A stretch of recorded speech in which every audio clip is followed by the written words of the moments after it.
Have you ever seen something like this before? Do you know what it is? Let me zoom in so you can see it better. And here is the text in hand drawing to make it easier for you to read. Well, you're right if you ask yourself, what does he want from us? It took me 4 good years to read Sumerian properly. Sumerian is the most ancient language ever written, and this 4,000-year-old clay tablet is the most ancient prayer in the world. If we could read it, we would gain a window into the mindset of the ancient people who used it and answer questions such as, who is praying? Who did they pray to? And what did they ask for? So let's read it together to find out. Eguime, uruguime, eguime. Damguime, dumuguime, eguime. Urugaraba, urugu bagul. Egaraba, egu bagul. My house, she cries. My city, she cries. Oh, my house, she cries. My spouse, she cries. My children, she cries. Oh, my house, she cries. Among the settled cities, my city was destroyed. Among the settled houses, my house was destroyed. Now let's go back to our first question. Who is praying? It sounds like a woman, isn't it? Who cries for her destroyed house and city. But the answer is a bit more complicated. From other sources, we know that priests were those who performed the Sumerian prayers in their city temples. So priests are crying in the sake of a woman? The answer is even more complicated. It is a female, but not a woman. What do I mean? The goddess herself is the one who cries. But why would the priests cry in the name of the goddess and in front of her in the temple? To understand it, let's imagine a child trying to convince his parents not to get divorced. He may say to them, if you will get divorced, you'll do a lot of harm to me, and you'll regret it for the rest of your life, and feel really bad about it. In other words, he manipulates his parents by describing their emotions in the case they will get divorced. In the same manners, the priests mimic the goddess's cries to make her think twice before allowing such an event to happen. And if you wonder who the goddess is Inanna, the goddess of sex and war. Here you can see her armed with weapons, as she commonly represented. So, what we have learned so far. This Sumerian prayer was used by the priests, and they prayed to the goddess Inanna. They asked from her not to destruct their city, and they did it by manipulating her. In this point, some of you might ask how we can even read these 4,000-year-old signs. So let's go to the beginning. We are located in Mesopotamia, the cradle of human civilization, in modern-day southern Iraq, at the far end of the Fertile Crescent. Hundreds of thousands of clay tablets were found there, written in the cuneiform script. Cuneiform is the most ancient system of writing carried out by inscribing a stylus on wet clay tablets to create signs. These signs began as pictorial representations, here on the left-hand side, and ended as more schematic, abstract signs over time. When I speak about the system of writing, please don't be confused with the language.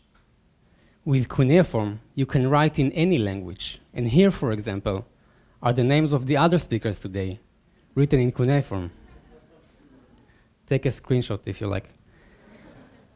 Sumerian was so prestigious, it was still used 2,000 years after it was dead as the ritualistic language of Mesopotamia. Even the ancient Israelites, our ancestors, borrowed some words from Sumerian that you will probably be surprised to know that we are still using today. Gan Eden, would you believe it? The previous Sumerian prayer I have recited for you is the earliest. And now, after you know Sumerian, I want us to delve into another Sumerian prayer, found 1,500 years later than the one we read. Namun shuben umungu namun shuben. Namun shuben umun angale namun shuben. Umun unug namun shuben. Umun bit resh namun shuben. Do not abandon me, my Lord, do not abandon me. Lord, great Anu, do not abandon me. Lord of Uruk, do not abandon me. Lord of the Resh Temple, do not abandon me. Now, let's ask the same questions as we did before. Who is praying? To whom? And what did they ask for? Who is praying? You already know. It's the priests. The other two questions are explicit this time. They pray to a male god called Anu and ask him not to abandon them. The underlying theology of this request is that if the male god abandons his city, a destruction will follow. So basically, the priests ask the same thing as before, but in a different manner, a direct request. But why would they pray to Anu and not to Inanna? From other sources, we know that Anu took over the place of Inanna at the head of the pantheon. This radical shift occurred in the city of Uruk in the middle of the first millennium BCE and can be seen across several layers. Archaeologically, for example, through the remains of a new temple built to Anu, their Bit Resh, which we have countered in the prayer before, as well as in a new trend of incorporating the name of Anu into personal names, just like the god El in Etanel, for example. How did the priests make the people accept such a radical change?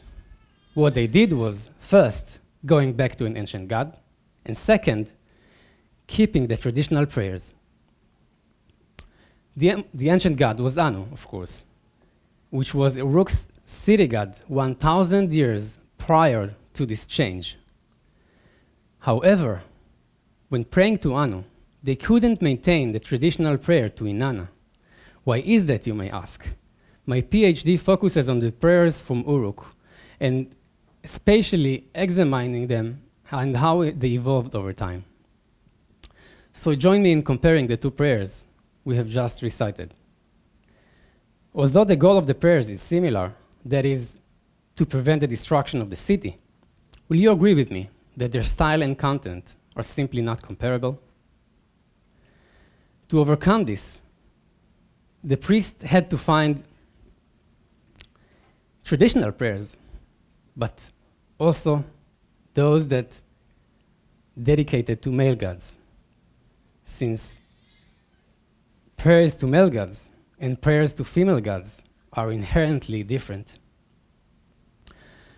For this, they turned to one of the most famous gods of Mesopotamia, Marduk.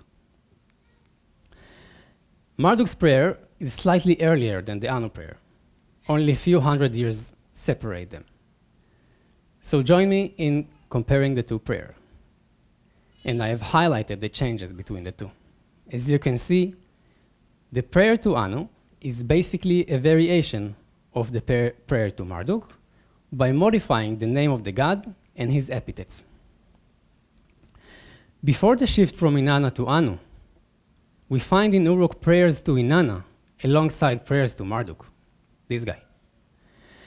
But after the fall of Babylon, in the middle of the first millennium BCE, which was a huge crisis, Anu has been chosen to be the next male god the citizens of Uruk will pray to, but keeping the traditional prayers. Thus, to successfully cross to the unknown, the ancients are telling us, traditions can be used as a fountain spring, fountain of knowledge, from which one can drink and become renewed. Thank you.